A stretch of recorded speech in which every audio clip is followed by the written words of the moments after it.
ಈ ಕಾರ್ಯಕ್ರಮದ ಪ್ರಾಯೋಜಕರು ಜೈನ್ ಇರಿಗೇಷನ್ ಸಿಸ್ಟಮ್ಸ್ ಲಿಮಿಟೆಡ್, ಜಾಗತಿಕ ತುಂತುರು ಮತ್ತು ಹನಿ ನೀರಾವರಿ ಉಪಕರಣಗಳ ಉತ್ಪಾದಕರು, ಬೇಸಾಯ ತಂತ್ರಜ್ಞಾನ ನಿರೂಪಕರು ಹಾಗೂ ರೋಗರಹಿತ ಟಿಶ್ಯೂ ಕಲ್ಚರ್ ಗಿಡಗಳು.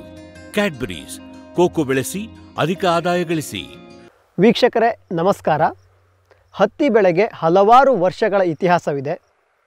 ವಿಜ್ಞಾನ ಮುಂದುವರಿದ ಹಾಗೆ ಅಥವಾ ಹಳೆ ತಳಿಯ ಹಲವಾರು ಸಮಸ್ಯೆಗಳು ಉಲ್ಬಣಗೊಂಡ ಹಾಗೆ ಹತ್ತಿಯಲ್ಲಿ ಹೊಸ ತಳಿಗಳು ಅಭಿವೃದ್ಧಿಗೊಂಡವು. ಇವತ್ತು ನಾವು ಡಾಕ್ಟರ್ ರಾಜೇಶ್ ಎಸ್ ಪಾಟೀಲ್, ಹಿರಿಯ ವಿಜ್ಞಾನಿಗಳು ಹಾಗೂ ಹತ್ತಿ ತಳಿವರ್ಧಕರು, ಇವರನ್ನು ಮಾತನಾಡಿಸಿ ಧಾರವಾಡದಿಂದ ಅಭಿವೃದ್ಧಿಗೊಂಡಿರುವಂತಹ ಹೊಸದ ಮತ್ತು ಹಳೆಯ ಹಲವಾರು ಹತ್ತಿ ತಳಿಗಳ ಬಗ್ಗೆ ಮತ್ತು ಇಲ್ಲಿ ಅಭಿವೃದ್ಧಿಯಾಗಿರುವಂತಹ ಅಂತರ್ಜಾತೀಯ ಮತ್ತು ಸ್ವಜಾತಿಯ ಸಂಕರಣ ತಳಿಗಳ ಬಗ್ಗೆ ತಿಳ್ಕೊಂಡು ಬರೋಣ ಬನ್ನಿ. ಈಗ ತಮಗೆ ನಾನು ಹತ್ತಿಯ ಬಗ್ಗೆ ಒಂದು ಸಮಗ್ರವಾದ ಮಾಹಿತಿಯನ್ನು ಕೊಡಬೇಕು ಅಂತ ಇಚ್ಛಿಸುತ್ತೇನೆ. ತಾವು ಮುಂದೆ ಈಗ ನೋಡ್ಕೊತ ಹೋಗ್ಬೋದು. ಹತ್ತಿಯಲ್ಲಿ ಮೊದಲಿಗೆ ಹೇಳಬೇಕು ಅಂತಂದರೆ, ಈಗ ನಮ್ಮ ಭಾರತ ದೇಶ ಅಥವಾ ದೇಶದಲ್ಲಿ ಇಡೀ ಜಗತ್ತಿನಲ್ಲಿ ಭಾರತ ದೇಶ ಇವತ್ತು ಹತ್ತಿಯಲ್ಲಿ ಪ್ರೊಡಕ್ಷನ್ ಅಂದರೆ ಅದರ ಇದು ಪ್ರೊಡಕ್ಟಿವಿಟಿ ಕಡಿಮೆ ಇದೆ. ಪ್ರೊಡಕ್ಷನ್ನಲ್ಲಿ ನಂಬರ್ 1.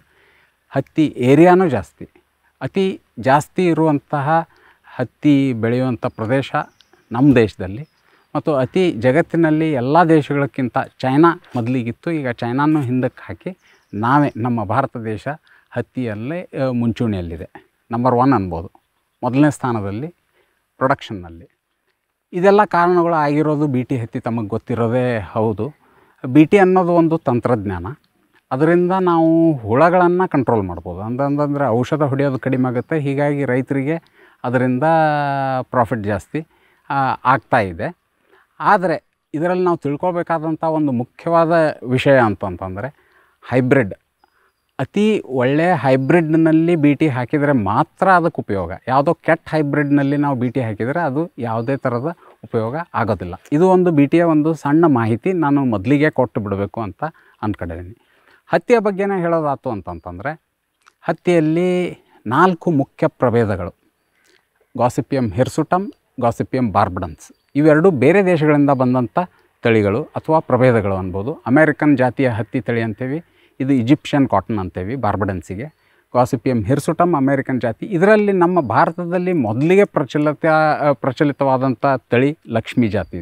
ಲಕ್ಷ್ಮಿ ಅಂತ ತಮಗೆಲ್ಲ ಕೇಳಿರ್ಬೋದು. ಆ ಜಾತಿಯ ಒಂದು ತಳಿ ಗಾಸಿಪಿಯಮ್ ಹಿರ್ಸುಟಮ್. ಇದರಲ್ಲಿ ಸಾಕಷ್ಟು ತಳಿಗಳು ಬಂದಾವು. ಈಗ ಒಂದೊಂದೇ ತಳಿಗಳನ್ನು ನಾನು ಮುಂದೆ ನಿಮಗೆ ಹೇಳ್ಕೊತ ಹೋಗ್ತೇನೆ.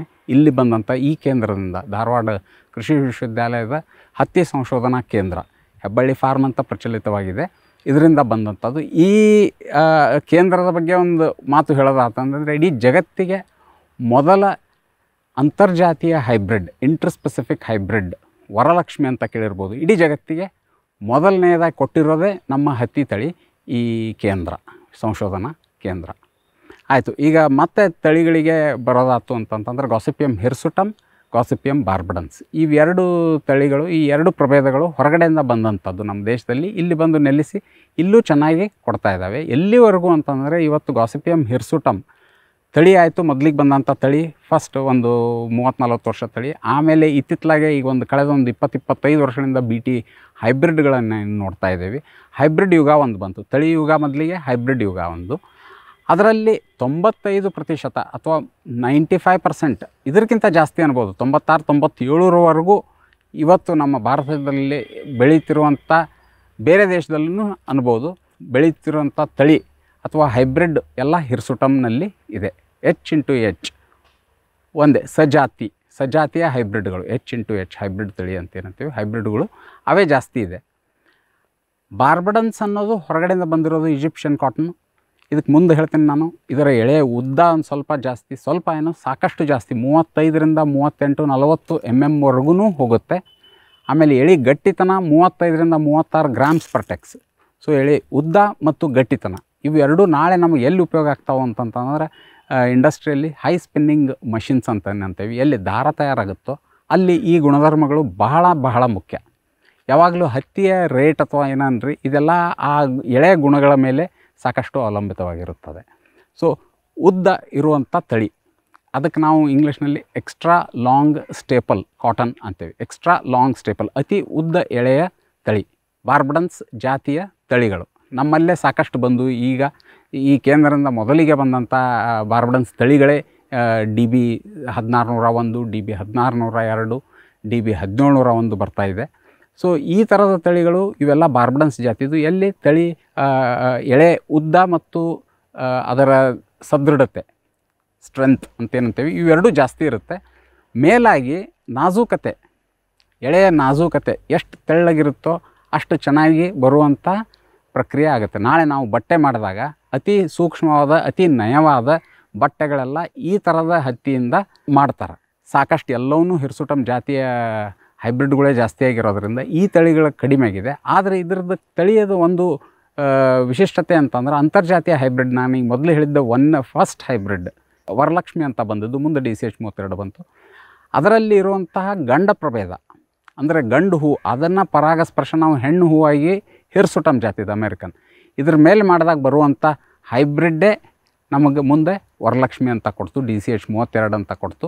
ತದನಂತರ ಬಂದಂಥ DCH 32ರಲ್ಲಿ BTನೂ ನಾವೇ ಹಾಕಿದ್ವಿ.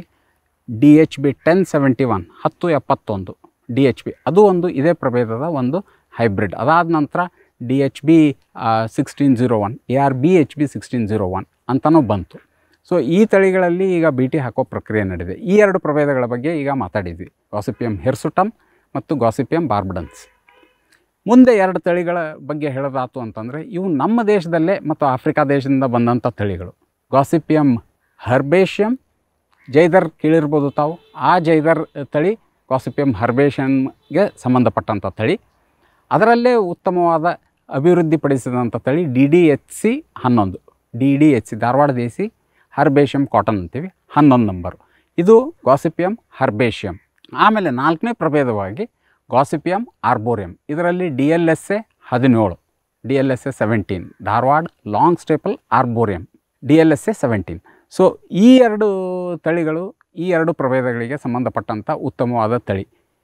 ಈ ಎರಡೂ ಪ್ರಭೇದಗಳು ಅಂದರೆ ಅಥವಾ ಈ ಎರಡು ತಳಿಗಳ ವಿಶೇಷತೆ ಏನಂತಂತಂದರೆ ಬೆಳೆಯುವಂಥ ಖರ್ಚು ಕಡಿಮೆ, ಹುಳಗಳು ಕಡಿಮೆ. ಅದರಿಂದ ತಾವು ಈಗ ರೈತರು ಯಾರೇ ಬೆಳೆಯೋದಾತು ಅಂತಂದರೂ ಅದಕ್ಕೆ ಔಷಧದ ವೆಚ್ಚ ಕಡಿಮೆ ಆಗೋದ್ರಿಂದ ಅದರ ಪ್ರಾಫಿಟ್ ಅನ್ರಿ ಅಥವಾ ಅದರಿಂದ ಬರುವಂಥ ಉತ್ಪನ್ನ ಅದಕ್ಕೆ ಏನು ರೇಟ್ ಇರುತ್ತೋ ಮಾರ್ಕೆಟ್ನಲ್ಲಿ ಚೆನ್ನಾಗೇ ಇರುತ್ತೆ, ಯಾವಾಗಲೂ ಕಡಿಮೆ ಆಗೋಲ್ಲ. ಇನ್ನು ಹಿರ್ಸುಟಮ್ಮು H/B ನಾವೇನು ಹೇಳಿದ್ವಿ ಅಂತರ್ಜಾತಿದ, ಅಲ್ಲಿ ಒಂದು ಸ್ವಲ್ಪ ಏರಿಳಿತಗಳನ್ನು ಕಾಣ್ಬೋದು. ಹತ್ತಿ ರೇಟ್ ತಾವು ನೋಡ್ದಂಗೆ ಈಗ ಇತ್ತಿತ್ತಲಾಗೆ ಜಾಸ್ತಿ ಆಗಿದೆ, ಒಮ್ಮೊಮ್ಮೆ ಕಡಿಮೆ ಆಗ್ಬೋದು, ಅದಾಗ್ಬೋದು. ಆದರೆ ಹರ್ಬೇಷಿಯಮ್ ಮತ್ತು ಜೈದರ್ ಜಾತಿಯ ಹರ್ಬೇಷಿಯಮ್ ಆಯಿತು ಅಥವಾ DLSA 17 ಆರ್ಬೋರಿಯಮ್ ಆಯಿತು, ಇವೆರಡೂ ರೇಟ್ನಲ್ಲಿ ಭಾಳ ಹೆಚ್ಚು ಕಡಿಮೆ ಆಗೋದಿಲ್ಲ, ಏರಿಳಿತಗಳನ್ನು ಕಾಣೋದಿಲ್ಲ. ಒಂದೇ ಥರನಾದ ಅದಕ್ಕೆ ಸಿಗುವಂಥ ಬೆಲೆ ನಿಮಗೆ ಸಿಕ್ಕೇ ಸಿಗುತ್ತೆ. ಬೆಳೆಯುವಂಥ ಖರ್ಚು ಕಡಿಮೆ, ಅದರಿಂದ ಪ್ರಾಫಿಟ್ ಅಂತ ನಾವೇನಂತೀವಿ ಲಾಭಾಂಶ ಒಂದು ಸ್ವಲ್ಪ ಜಾಸ್ತಿನೇ. ಹೈಬ್ರಿಡ್ ಹತ್ತಿ ಬೆಳೆಯೋದ್ರಿಂದ ಬರುವಷ್ಟು ಲಾಭಾಂಶ ಬರೋಕ್ಕಿಲ್ಲ, ಆದರೆ ಇದರಲ್ಲಿ ನೀವು ಮಾಡ್ತಾ ಇರುವಂಥ ಕೆಲಸನೂ ಕಡಿಮೆ. ಹೀಗಾಗಿ ತಮ್ಮ ಈಗ ರೈತರಿಗೆ ನಾನು ಹೇಳೋದು ಅಂತಂದ್ರೆ ಬೇರೆ ಬೆಳೆಗಳ ಕಡೆಯೂ ಗಮನ ಹರಿಸ್ಬೋದು. ಇದನ್ನು ಬೆಳೆದು ಒಂದು ಕಡೆಗೆ ಮರ್ತರೂ ಅಡ್ಡಿ ಇಲ್ಲ, ಅದು ಕೊಡುವಂಥ ಇಳುವರಿ ಕೊಟ್ಟೇ ಕೊಡುತ್ತೆ. ಸೊ ಈ 4 ಪ್ರಭೇದಗಳು ಅವುಗಳ ತಳಿಗಳ ಬಗ್ಗೆ ಕೇಳಿದ್ವಿ. ಮೊದಲಿಗೆ ಮತ್ತೆ ಹೇಳೋದಾತು ಅಂದ್ರೆ ಗಾಸಿಪಿಯಮ್ ಹಿರ್ಸುಟಮ್ನಲ್ಲಿ ಈ ಇದೇ ಕೇಂದ್ರದಿಂದ ಬಂದಂಥ ತಳಿಗಳು ಸಹನಾ ಮೊದಲಿಗೆ ಬಂದಿದೆ. ಪ್ರಚಲಿತವಾಗಿರುವಂಥ ತಳಿಗಳ ಬಗ್ಗೆ ಹೇಳೋದಾತಂದರೆ ARBH 813 ಅಂತ ಒಂದು ಬಂತು. ಇತ್ತಿತ್ತಲಾಗಿ ಬಂದಂಥದ್ದು ಕಳೆದ ವರ್ಷ ಅಥವಾ ಅದ್ರ ಹಿಂದಿನ ವರ್ಷ ಅನ್ಬೋದು ARBH 1551 1551. ಆಮೇಲೆ ಅದರ ತದನಂತರ ಬಂದದ್ದು CPD 1652. ಇವು 4 ಹಿರ್ಸುಟಮ್ ಜಾತಿಯ ತಳಿಗಳು. ಇನ್ನು ಬಾರ್ಬಡನ್ಸ್ ತಳಿಗಳ ಬಗ್ಗೆ ಬರಬೇಕು ಅಂತಂತಂದರೆ ಮೊದಲಿಗೆ ಯಾವುದೂ ತಳಿ ಇರಲಿಲ್ಲ, ಕಳೆದ ವರ್ಷ ಬಂದಿದೆ. DB 1601, DB 1602, ಈಗ 1701 ಒಂದು ಬರ್ತಾಯಿದೆ. ಸೊ ಇವೆರಡು ಬಾರ್ಬಡನ್ಸ್ ಜಾತಿಯ ತಳಿಗಳು. ಇನ್ನು DDHC 11 ಹರ್ಬೇಷಮ್ ಆ ತಳಿಯ ನಂತರ ಸಾಕಷ್ಟು ನಾವು ನಮ್ಮ ಪ್ರಯತ್ನಗಳನ್ನು ಆ ದಿಕ್ಕಿನಲ್ಲಿ ಮಾಡ್ತಾ ಇದ್ದೇವೆ. ಸಾಕಷ್ಟು ಲೈನ್ಗಳು ಅಥವಾ ಸಾಕಷ್ಟು ಗಿಡಗಳು ಚೆನ್ನಾಗಿ ಬರ್ತಾ ಇದೆ, ಬಟ್ ಅವು ಬಿಡುಗಡೆ ಆಗೋಕ್ಕೆ ಇನ್ನೊಂದು ಸ್ವಲ್ಪ ಹೊತ್ತು ಆಗ್ಬೋದು. ಇನ್ನು ಆರ್ಬೋರಿಯಮ್ನಲ್ಲಿ DLSA 17 ನಂತರ ಯಾವುದೂ ಬಂದಿರಲಿಲ್ಲ. ಮುಂದಿನ ವರ್ಷ DLSA ಅದೇ ಜಾತಿಯ ಒಂದು DAS 1802 ಆ ಥರದ DWDA 1802 ಅಂತಲೂ ಅಂತೇವೆ ನಾವು. ಅದು ಒಂದು ತಳಿ ಹೊಸದಾಗಿ ಬರುವಂಥ ತಳಿ. ಇದಿಷ್ಟು ತಳಿಗಳ ಮಾಹಿತಿ ಈ ಕೇಂದ್ರದಿಂದ ಬರುವ ಮುಂದೆ ಬರುವ ಅಥವಾ ಬಂದಿರುವಂಥ ತಳಿಗಳು.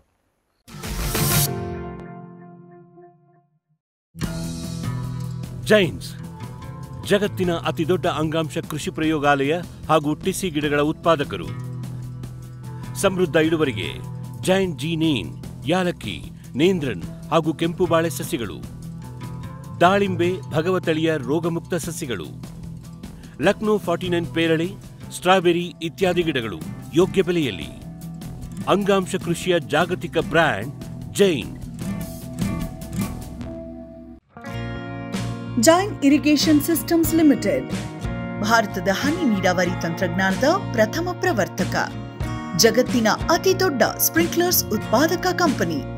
ಸಂರಕ್ಷಿತ ಕೃಷಿಯಲ್ಲಿ ಹಸಿರು ಮನೆಗಾಗಿ ಮಿಸ್ಟರ್, ಫಾಗರ್, ಫ್ಯಾನ್ ಮತ್ತು ಪ್ಯಾಡ್ ಹಾಗೂ ನೆರಳು ಮನೆ, ಸ್ವಯಂ ಚಾಲಿತ ನೀರಾವರಿ ವ್ಯವಸ್ಥೆ ಮತ್ತು ರಸಾವರಿ ತಂತ್ರಜ್ಞಾನ.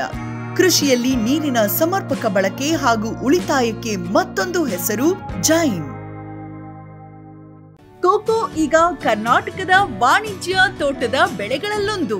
ಅಧಿಕ ಇಳುವರಿಯ ಹೈಬ್ರಿಡ್ F1 ಗಿಡಗಳು ಕ್ಯಾಡ್ಬರಿ ನರ್ಸರಿಗಳಲ್ಲಿ ಮಾತ್ರ ಲಭ್ಯ. ಗಿಡ ಬೇಕಾದವರು ಕ್ಯಾಡ್ಬರಿ ಅಧಿಕಾರಿಗಳನ್ನು ಸಂಪರ್ಕಿಸಿ.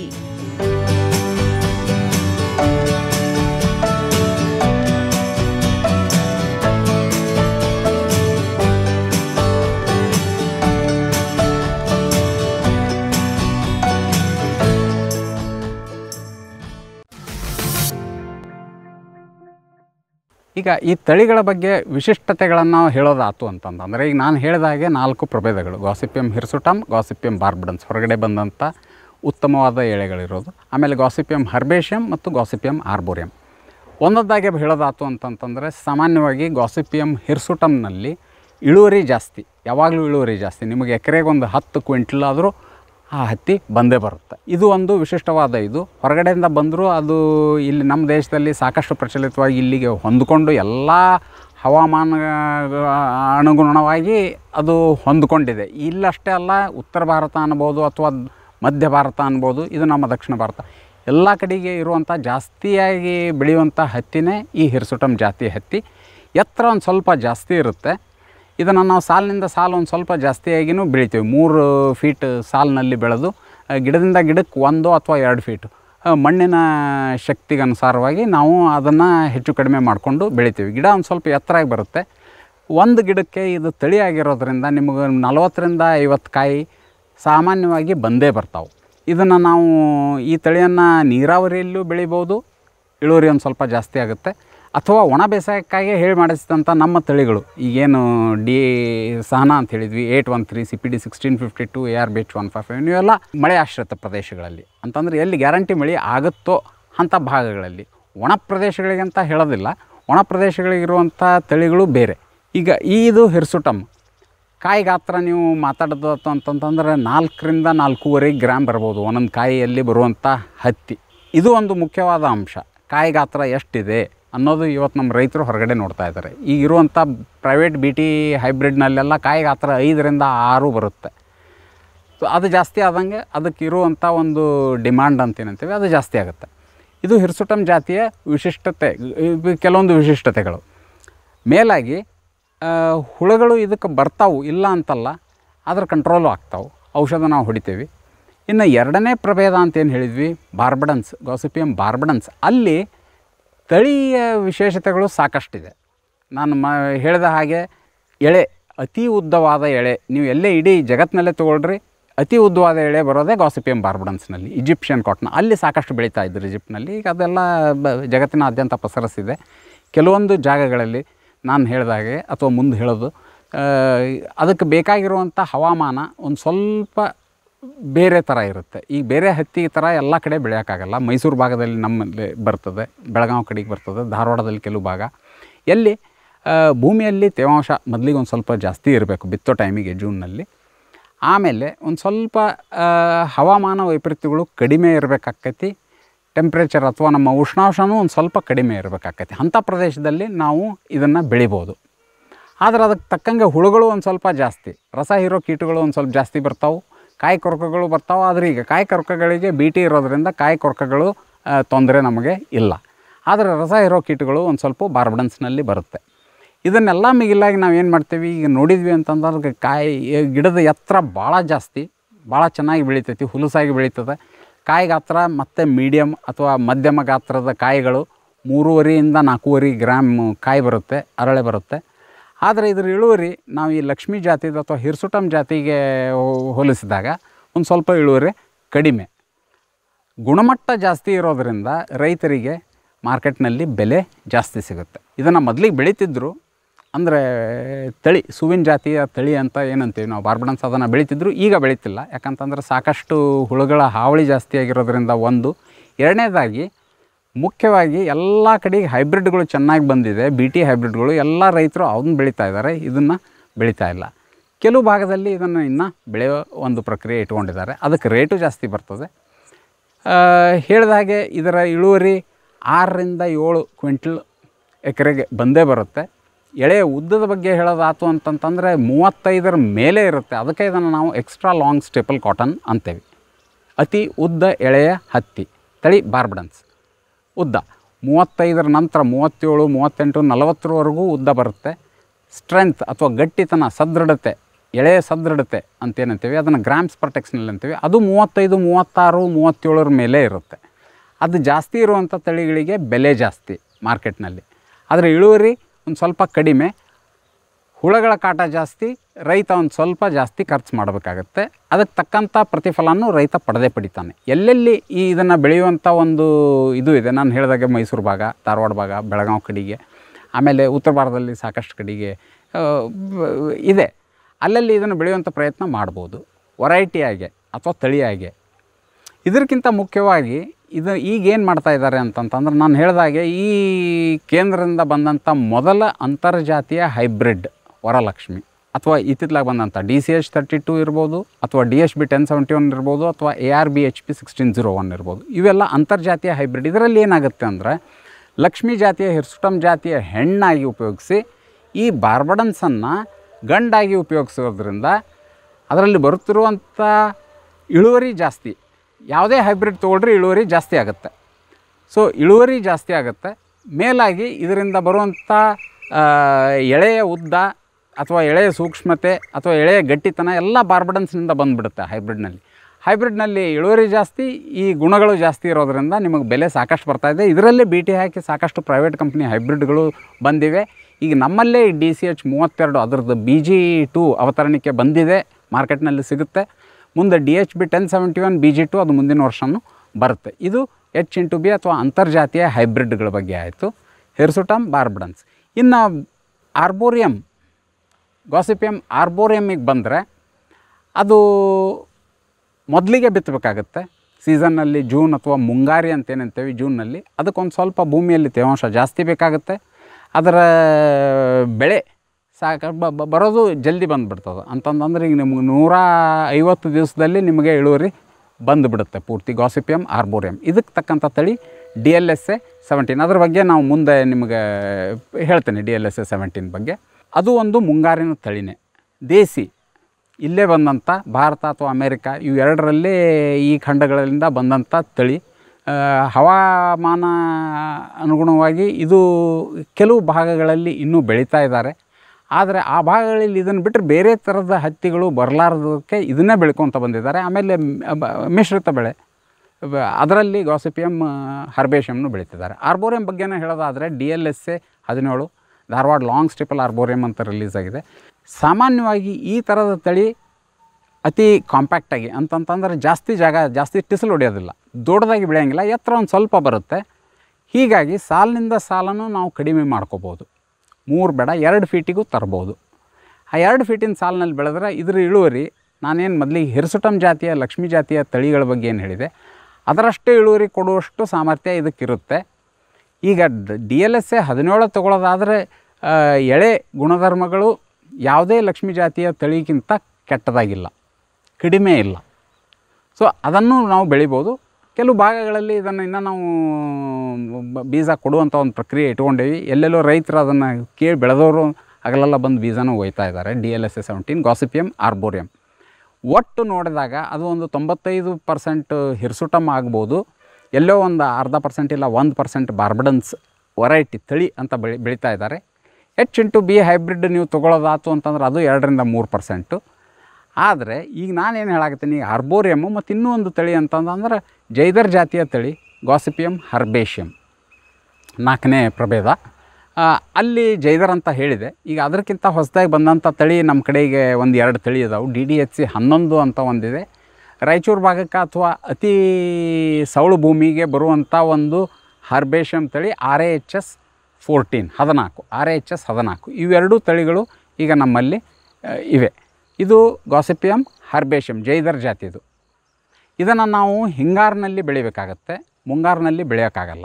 ದಿನಗಳು ಜಾಸ್ತಿ ಬೇಕಾಗ್ತಾವೆ ನಮಗೆ, ಒಂದು 5ರಿಂದ 6 ತಿಂಗಳು ಬೇಕಾಗುತ್ತೆ. ಆ ಭಾಗಗಳು ಅಥವಾ ಅಂಥ ಪ್ರದೇಶಗಳಲ್ಲಿ ಎಲ್ಲಿ ಭೂಮಿಯ ಮಣ್ಣು ಅಷ್ಟು ಸರಿಯಾಗಿರೋಲ್ವೋ ಅಂಥಲ್ಲೂ ಬೆಳಿಬಹುದಾದಂಥ ತಳಿಗಳು DDHC 11 ಆಯಿತು ಅಥವಾ RAHS 14. RAHS 14ರಲ್ಲಿ ಸವಳನ್ನು ಸವಳು ಭೂಮಿಯನ್ನು ತಡ್ಕೊಳ್ಳೋದು ಅಥವಾ ಅದರಲ್ಲೂ ತಡೆದುಕೊಂಡು ಬೆಳೆಯುವಂಥ ಶಕ್ತಿ ಅದರಲ್ಲಿದೆ.